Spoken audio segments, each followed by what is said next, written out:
এই আধার কার্ড গুলো কি উদ্ধার হলো নাকি? হ্যাঁ, এগুলো সব উদ্ধার হলো এখানে, এই বিল থেকে। বিল থেকে। কি কি নাম লেখা আছে? এই যেমন আপনার দেখছি সব এখানে যেমন আছে আমির হোসেন শেখ, তারপরে আপনার এটা আছে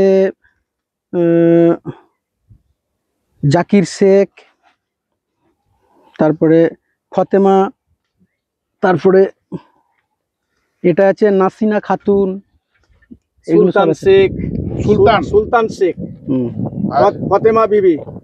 আচ্ছা, এগুলোকে এই এসআর শুরু হওয়ার পরের জন্য নাকি? আমার তো মনে হচ্ছে তাই, নাহলে হঠাৎ করে এরকম কি? তানিয়া মল্লিক। আচ্ছা, সবই সংখ্যালঘু, বেশিরভাগই সংখ্যালঘুর এখানে দেখতে পাচ্ছি। আরো আছে নাকি বিলের মধ্যে?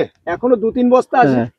ও, 2-3 বস্তা তুলতে পারেনি, এরা সাপের ভয় পাচ্ছে। পুলিশকে খবর দেওয়া হয়েছে?